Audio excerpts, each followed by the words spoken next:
চলে এলাম Cambodia ফ্যানম pen airport.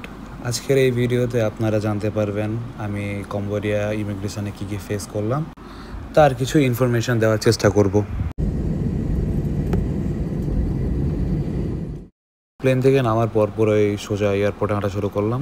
হাঁটতে হাঁটতে আমি ইমিগ্রেশনের কাউন্টারে যখন যাই তখন ইমিগ্রেশন পুলিশ আমাকে কিছু কোয়েশ্চেন করা, লাইক আমি কোথা থেকে আসছি।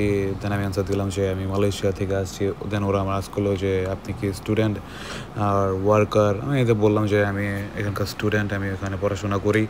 দেন ওরা জানতে চায় যে আমি কত ডলার নিয়ে আসছি। দেন আমি বললাম আমি এত ডলার নিয়ে আসছি। দেন ওরা আমাকে বললো যে কাউন্ট করো। তো ওনাদেরকে আমি আবার কাউন্ট করেও দেখালাম যে আমার কাছে এত ডলার আছে। তারপর তারা আমার কাছে আর বেশি কিছু জানতে চায় নাই। তারা আমার পাসপোর্টের মধ্যে স্টিকার এন্ট্রি লাগাই দিল, 1 মাসের জন্য আমাকে ভিসা দিছিল। তবে আমি একটা জিনিস নোটিস করলাম যে কিছু বাঙালি আসছিল থাইল্যান্ড থেকে, তারা 3 জন বন্ধু মেবি।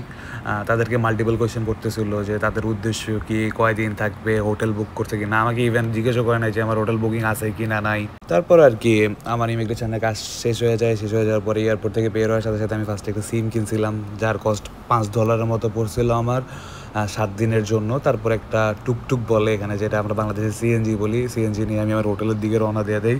তবে টুকটুকওয়ালারা আমাকে স্ক্যাম করতে চাইছিল। লাইক আমি যখন এয়ারপোর্টে নামি কিছু লোকজন থাকে আপনাকে এসে জিজ্ঞেস করবে যে আপনি কই যেতে যাবেন বা কী যেতে যাবেন। আমি বলছিলাম নর্মালি যে আমি আমার এই হোটেলে যাব।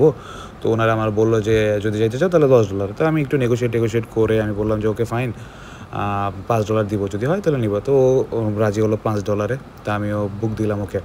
তো সিএনজিওয়ালা আসলো, এসে আমার কাছে যখন নিল তখন ও আমার বললো যে তুমি ম্যাপে লোকেশনটা দাও। দিলাম। তারপর লাগে ও তুমি এখানে যাবা, তো এটার কষ্ট এত। আমি বললাম যে আমি তো আপনাকে বুক করাই আসছি এখানে। ও এতটা ইংলিশ বুঝতে না। তারপর দেখলাম ও কারে কল দিল, কল দিয়ে নর্মালি পরে না আমার সাথে দেখলাম একই প্রাইস নিল, বাট ও চাইছিল একটু বাড়ায় নেওয়ার জন্য। তারপর আর কি এয়ারপোর্ট থেকে আমি আমার হোটেলে চলে আসলাম। প্রায় 30 মিনিটের মতো লাগছে। এখানে চলে গেলাম আমার হোটেলের। তো হোটেলে চেক ইন করতে আমার মনে হয় 5 মিনিট থেকে 6 মিনিটের মতো লাগছে। কাজ যা যা ছিল, ডিপোজিট করতে $15 লাগছিল, $15 দিলাম। চেক ইন শেষ। তবে ভালোই এক্সস্টেড হয়েছিলাম, কজ সকাল সকাল অনেক আর্লি বেরোইছিলাম। দেন এখনও কিছু খাই নাই। কম্বোডিয়াতে তখন বাজতেছিল দুপুর 1:30টা। আমি যদি মালয়েশিয়ার টাইমের সাথে হিসাব করি তাহলে আমার 2:30 বাজতেছিল। তো ভালোই খিদা লাগছিল। তো তাড়াহুড়া করে লিফটের সামনে চলে আসলাম, তাড়াতাড়ি ফ্রেশ হইতে হবে, তারপরে আবার নিচে নামতে হবে।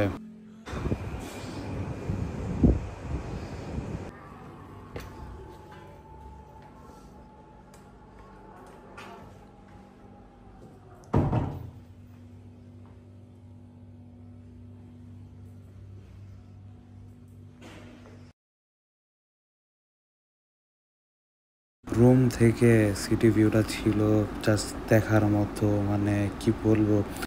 আমার রুমটা ছিল প্রায় 35 তলা উপরে। দূরে যে নদীটা দেখা যাচ্ছে আসলে অনেক সুন্দর ছিল। তারপরে দেরি না করে নিচে নেমে পড়ি খাবার খাওয়ার জন্য। খাবার খেতে গিয়ে যে প্যারায় পড়লাম ভাই, সব চাইনিজ রেস্টুরেন্ট ছিল, মানে হালাল ফুড খুঁজে বের করা তো আমার জন্য একটু টাফ ছিল। পরে একটা দোকানে ঢুকলাম, ঢুকে দেখলাম যে রাইস অ্যান্ড বিফ, পরে ওইটা অর্ডার করলাম, $8 মতো পড়েছিল। তো আর কি খেলাম, বাট বাটটা আমার কাছে এতটাও ভালো লাগে নাই, মানে যে বিফটা কেমন জানি ছিল। তারপর খাওয়া দাওয়া শেষ করে বেরিয়ে পড়ি। এখন চলে যাচ্ছি রুমে, একটু রেস্ট নিতে হবে, তারপর সন্ধ্যার দিকে বের হবো। তো দেখা হচ্ছে নেক্সট ভিডিওতে।